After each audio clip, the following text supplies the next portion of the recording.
Seventh. आज हम Hindi grammar का पढ़ेंगे क्लास सेवन्थ। तो ये चैप्टर नंबर है आपका 10 विशेषण। ये बच्चा बहुत सुंदर है। सुंदर क्या है, इसकी विशेषता है। टोकरी में 5 आम है, 5 क्या है विशेषता। अब क्या है, ऊपर दिए गए वाक्यों में मोटे छिपे शब्द जो सुंदर तथा 5 हैं शब्द कर्मश बच्चों और कर्म की विशेषता बता रही है, जो मैंने अभी आपको बताया। विशेषता बताने वाले ऐसे शब्द ही विशेषण होते हैं। अब विशेषण किसे कहते हैं वो देखें। जो शब्द संज्ञा अथवा सर्वनाम की विशेषता बताते हैं उन्हें हम क्या कहते हैं, विशेषण कहते हैं। विशेषण शब्द जिन संज्ञा या सर्वनाम शब्दों की विशेषता बताते हैं उन्हें विशेषज्ञ कहते हैं। ठीक है, जो संज्ञा या सर्वनाम विशेषण शब्द किसे कहते हैं, जिन संज्ञा या सर्वनाम शब्दों की विशेषता बताते हैं ना विशेषण शब्द, उन्हें क्या कहते हैं, विशेष्य कहते हैं। उसके बाद है विशेषण के भेद। विशेषण के 4 भेद होते हैं, गुणवाचक, संख्या, परिमाणवाचक और संकेतवाचक।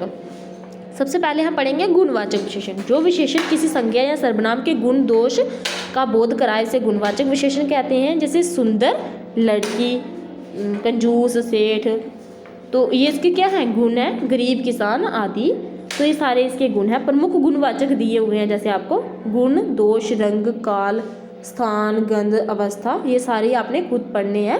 गुणवाचक विशेषण क्या होता है, जो किसी के गुण दोष आदि का बोध कराए उसे क्या कहते हैं, गुणवाचक विशेषण कहते हैं। नेक्स्ट पढ़ेंगे हम संख्यावाचक विशेषण। संख्यावाचक विशेषण होता है जो विशेषण संज्ञा या सर्वनाम की संख्या का बोध कराते हैं उसे हम क्या कहते हैं, संख्यावाचक विशेषण कहते हैं। जैसे 4 लड़के, कुछ पौधे, 6 पेड़ आदि, ये क्या है, संख्या का बोध करा रहे हैं। अब इसमें निश्चित संख्यावाचक भी होता है। आगे 2 भेद हैं इसके, निश्चित संख्यावाचक और अनिश्चित संख्यावाचक।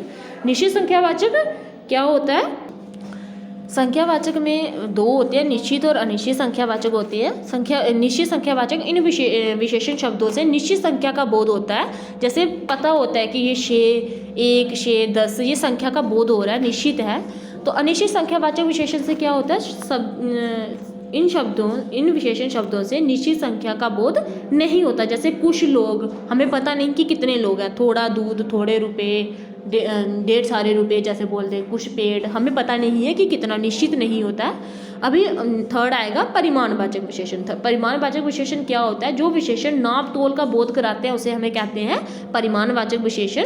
जैसे थोड़ी चीनी, कुछ फल, 5 मीटर कपड़ा, कुछ 5 मीटर कपड़ा, उसके बाद कुछ ज़मीन कह दें हम, थोड़ा पानी, तो ये क्या है, परिमाणवाचक विशेषण कहलाता है। अब परिमाणवाचक विशेषण के क्या होते हैं, 2 भेद होते हैं, निश्चित परिमाण और अनिश्चित परिमाण। इन विशेषण शब्दों से निश्चित मात्रा का बोध हो उसे, जिन विशेषण शब्दों से क्या हो, निश्चित मात्रा का बोध हो उसे, जैसे 11 मीटर, 2 लीटर, ये सारा निश्चित हो रहा है, परिमाण पता चल रहा है, 3 किलोग्राम आदि, तो ये क्या है, निश्चित परिमाणवाचक विशेषण है। अनिश्चित परिमाणवाचक विशेषण वो होता है इन विशेषण शब्दों से निश्चित संख्या का बोध नहीं होता। जैसे कुछ घड़े बोल दिए, कुछ हाथी बोल दिए, थोड़े चावल बोल दिए, थोड़ा दूध बोल दिया, तो पता नहीं है हमें कितना है, अनिश्चित है।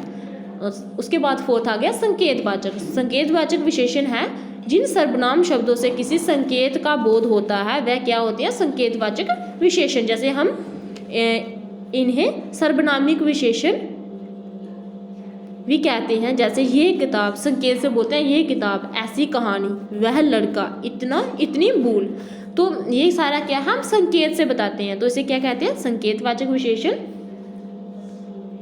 Degree of comparison, comparative adjective, ये आपने खुद पढ़ना है। उसके बाद है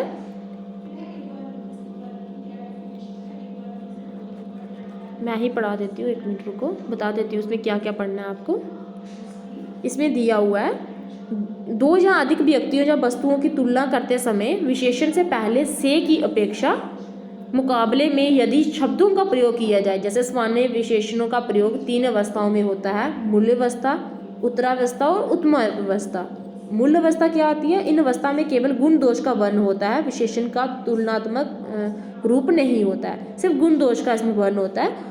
उत्तरावस्था में क्या होता है, इनमें किसी वस्तु या प्राणी की दूसरे के साथ तुलना करते हुए एक दूसरे को उत्तम बताते हैं, एक दूसरे से तुलना करके कि वो अच्छा है, इससे बराबर, इसकी तुलना में, ठीक है, तुलना करके बताते हैं। उत्तमावस्था में इनमें 2 या अधिक व्यक्ति, वस्तु या स्थानों की तुलना करते हुए, उत्तमा व्यवस्था में क्या होता है, हम एक, दो या दो से अधिक वस्तुओं की क्या करते हैं, तुलना करते हुए एक को सबसे अच्छा बताते हैं। उसके जैसे प्रियंका सबसे सुंदर है, सबकी तुलना में प्रियंका को सुंदर माना हुआ है, मतलब कि ये क्या की हुई है, हमें उत्तम व्यवस्था की हुई है। नेक्स्ट है जैसे कुछ दिए हुए हैं, मूल्य व्यवस्था, उत्तम व्यवस्था और उत्तरा व्यवस्था और उत्तम व्यवस्था। अब आपने ये पढ़ने हैं, सुंदर, सुंदरता, सुंदरम, सॉरी सुंदर, सुंदरतर और सुंदरम, गुरु, गुरुतर, गुरुतम, लघु, लघुतर, लघुतम, ये आपने पढ़ने हैं। नेक्स्ट विशेषण शब्दों की रचना। कुछ शब्द मूल रूप से विशेषण होते हैं, जैसे अच्छा, गोरा, सुंदर, बूढ़ा, काला, बुद्धिमान, मूर्ख आदि।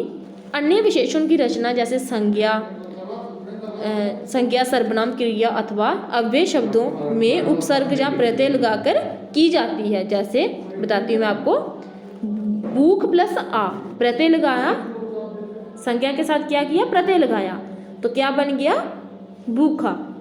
ठंड प्लस आ, तो प्रत्यय लगाया आ, तो बन गया ठंडा। दया प्लस आलू, ये बन गया दयालु। ईर्ष्या प्लस आलू, ये बन गया ईर्ष्यालु। ऐसे बड़े सारे दिए हुए हैं आपको। पीड़ा प्लस इत, पीड़ित। अपमान प्लस इत, अपमानित। देहात प्लस ई, देहाती। रोग प्लस ई, रोगी। ये आपको बड़े सारे दिए हुए हैं, नेक्स्ट आपने खुद पढ़ने हैं। उसके बाद है कुछ सर्वनाम दिए हुए हैं और कुछ विशेष्य दिए हुए हैं। सर्वनाम है ये, विशेष्य है ऐसे, आप है सर्वनाम, अपना है विशेष्य, कौन है सर्वनाम, कैसा है विशेष्य। ये आपको बड़े सारे दिए हुए हैं, आपने ये पढ़ने हैं। कुछ सर्वनाम के लिए दिए, क्रिया के लिए दिए हुए हैं, अव्यय के लिए दिए हुए हैं। परिविशेषण क्या होता है, जो शब्द विशेषण की भी विशेषता बताता है, जो विशेषण की भी विशेषता बताता है उसे क्या कहते हैं, परिविशेषण कहते हैं। नीचे दिए गए वाक्य देखिए, जैसे आप, आम बहुत मीठा है, पेड़ काफ़ी लंबा है, जो विशेषण की भी विशेषता बताते हैं उसे क्या कहते हैं, परिविशेषण कहते हैं। उसके बाद है नेक्स्ट, याद रखिए जो ये है, ये आपने अच्छी तरह से पढ़ना होता है, क्योंकि ये पूरी बुक का जो इंपॉर्टेंट होता है वो इधर रखा होता है। संज्ञा सर्वनाम की विशेषता बताने वाले शब्द को क्या कहते हैं, विशेषण कहते हैं।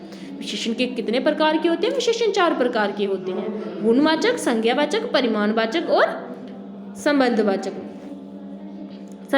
और सर्वनामिक विशेषण। उसके बाद है विशेषण का प्रयोग संज्ञा से पहले या बाद में कहीं भी हो सकता है। परिविशेषण क्या होता है, विशेषणों की विशेषता बताने वाले।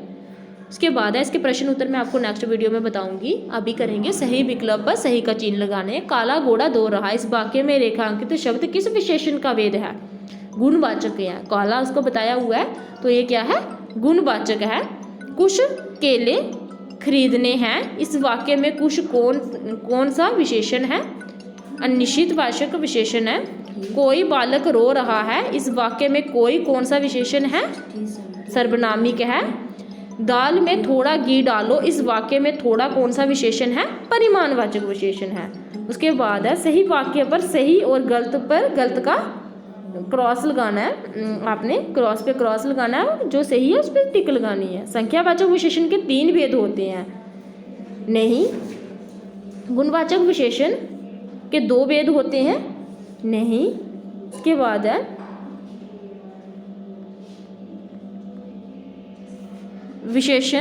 विशेषण संज्ञा अथवा सर्वनाम की विशेषता बताते हैं। हाँ, विशेषण बताते हैं, संज्ञा और सर्वनाम की विशेषता बताते हैं।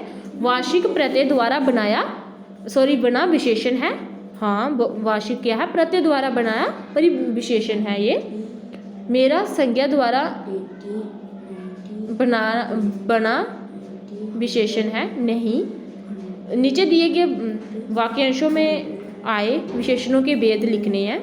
यह घोड़ा सर्वनामिक है, ये वह मकान सर्वनामिक विशेषण। कुछ जामुनी अनिश्चयवाचक मतलब पता नहीं है। 3 मीटर कपड़ा निश्चित है, निश्चित परिमाण है। 2 मग पानी निश्चित परिमाणवाचक। खुशबूदार फूल गुणवाचक है। खुशबूदार क्या है, गुणवाचक है। 1 मुट्ठी चावल निश्चित परिमाणवाचक है। थोड़ा फल अनिश्चित संख्यावाचक विशेषण है। ऐसे आपको दिए हुए हैं पठ, आपके इसके विशेषण बनाने हैं, आपने खुद करना है, का उचित मिलान करके उसको अलग अलग करना है। ये भी विशाल क्या है, पेड़ है। लाल गुलाब है, ये आप कर सकते हो, ये आपने खुद करना है। नेक्स्ट बताऊंगी मैं आपको नेक्स्ट वीडियो में।